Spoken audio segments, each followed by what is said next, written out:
झारखंड में 32 जनजातियां रहती हैं, उनको लेकर के बंधु तर की आवाज़ उठा रहे, चलिए उनसे बात करते हैं। देखिए, झारखंड प्रदेश में तकरीबन 32 तरह के जनजाति रहते हैं। उरांव मुंडा हो, खड़िया की बात कहें, या तो प्रिमिटिव ट्राइब, चिक बड़ाइक हुआ, भुइयार मुंडा, इस तमाम लोग। लेकिन सबसे विडम्बना ये है कि जैसे यहाँ लिपिकीय भूल कहें या पदाधिकारियों की लापरवाही के कारण आपका जैसे भुइयार मुंडा हुआ, लोहारा हुआ, लोहार हुआ, करमाली हुआ, फुटकट्टी मुंडा हुआ, कंपाट मुंडा हुआ, इनका जो अनुसूचित जनजाति के सूची से आज बाहर कर दिए गए हैं।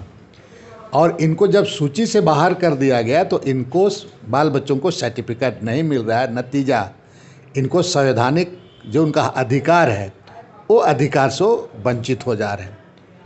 और सबसे पहली बात, बड़ी बात है कि आज आदिवासियों का आप देखेंगे कि जनसंख्या घटते जा रही है। इसके पीछे कारण क्या है कि आप आदिवासियों का, उनको जो सूचीबद्ध है उस सूचीबद्ध से उसको अलग कर देना है पूरा। एक मामला सामने में आया है इस तरह भुइयार मुंडा का, हालांकि चिक बड़ाई का भी मामला और लोग का भी मामला, लेकिन भुइयार मुंडा का मामला आया। मैंने इसके संबंध में सदन में भी बात रखा था और भारत के मंत्री आदरणीय अर्जुन मुंडा को भी इसके लिए मैंने पत्र लिखा था।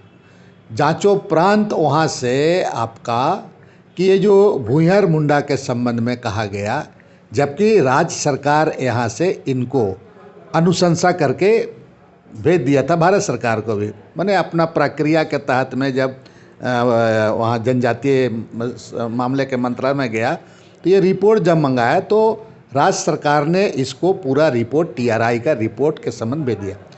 टीआरआई का रिपोर्ट को जिस तरह से नज़रअंदाज वहाँ कर दिया गया और इन भुइयार मुंडा को कहा गया कि इनकी भाषा सादरी नहीं है, ये मगही बोलते हैं, ये भोजपुरी बोलते हैं।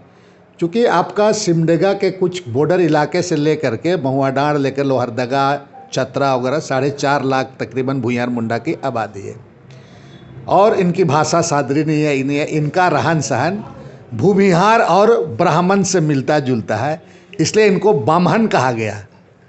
मैंने इन जो भुइयार मुंडा को बामहन का दर्जा दिया जाए।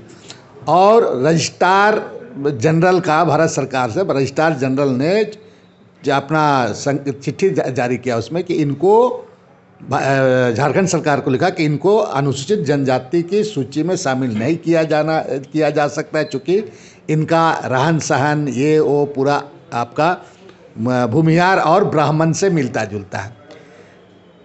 विद्वान न्यायाधीश लुकुर कमेटी का भी एक रिपोर्ट था कि इस तरह का बात था कि भाई उनकी आर्थिक स्थिति, उनकी जो सामाजिक स्थिति, उनको नए तरीके से सर्वे करा करके, चूँकि ये अनुसूचित जनजाति हैं, लेकिन इस पर भी ध्यान नहीं दे करके भारत सरकार ने सीधे इसको खारिज कर दिया। मेरा मानना है कि ऐसे भी इस प्रदेश में देखिए, इस तरह से करने से आपका बाकी लोगों का पॉपुलेशन, आदिवासियों का मैंने सीधा डेमोग्राफी पर असर पड़ रहा है, इसका डेमोग्राफी पर पूरा।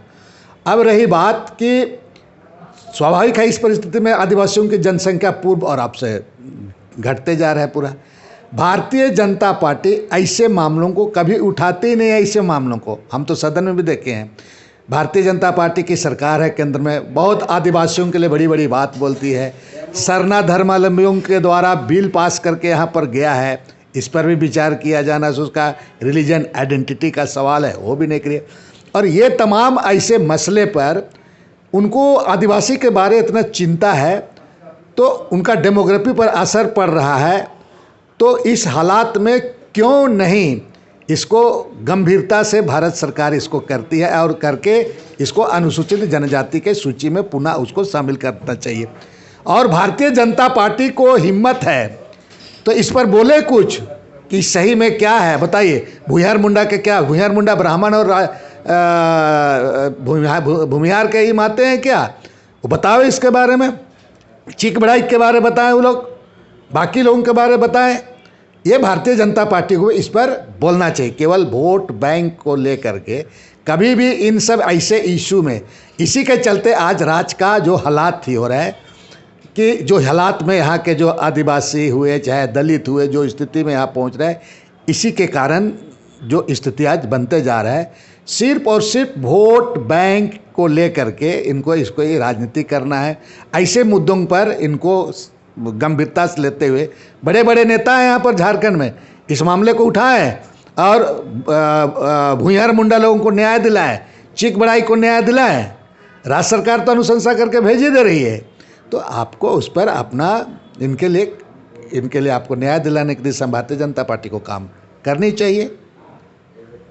झारखंड सरकार कोई भी हो, जैसे कि नियोजन नीति को लेकर के पारित करके भेज देती है सेंट्रल गवर्नमेंट पर, तो क्या इसका उद्देश्य है कि सेंट्रल गवर्नमेंट पारित नहीं कर रही है? नियोजन नीति के बारे में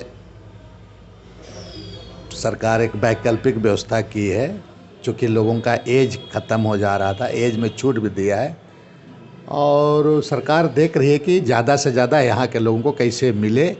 इस पर सरकार काफ़ी गंभीर है और अभी नियुक्ति की प्रक्रिया आरंभ हुई है।